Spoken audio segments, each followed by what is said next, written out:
that midwife our new leaders. And in doing so, I also urge citizens to constantly put them. Fellow Kenyans,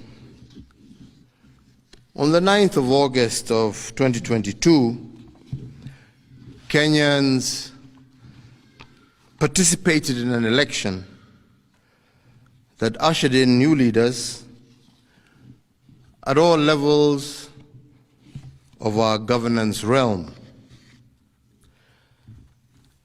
Following a dispute in the presidential election,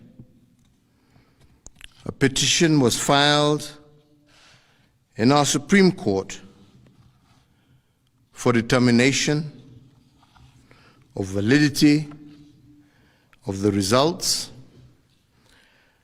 and the Supreme Court has today pronounced itself on this matter. When I was sworn in as your president, I made a pledge to the country, a pledge to uphold the rule of law and the decisions made by the judiciary on all matters appertaining to our governance. Today, the Supreme Court made a ruling on the presidential dispute, upholding the results announced by the Independent Electoral and Boundaries Commission on the 15th of August, 2022. And in keeping to the pledge that I made to uphold the rule of law when I took the oath of office, I commit to executing the orders of this court to the letter. The process of handing over is in progress through the Assumption of Office Committee, which actually has already begun its work as of August 10th, 2022. And indeed, it is my intention to oversee a smooth transition to the next administration, and all the necessary orders to facilitate this process have already been issued.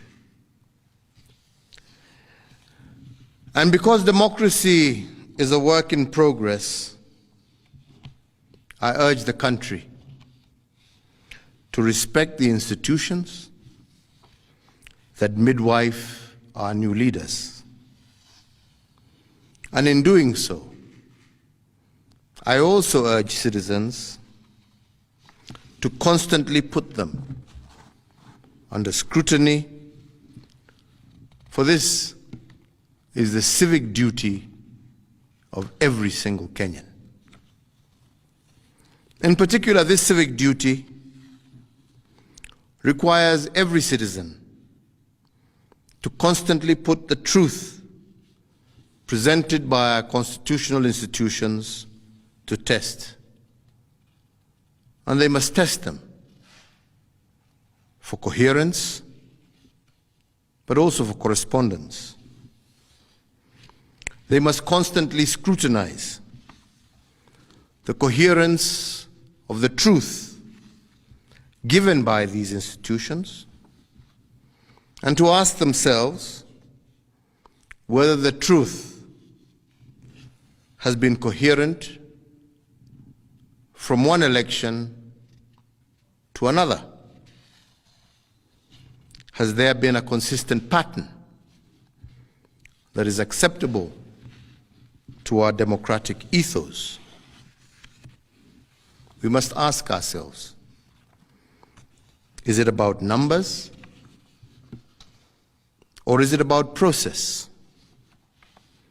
Which of these two is it?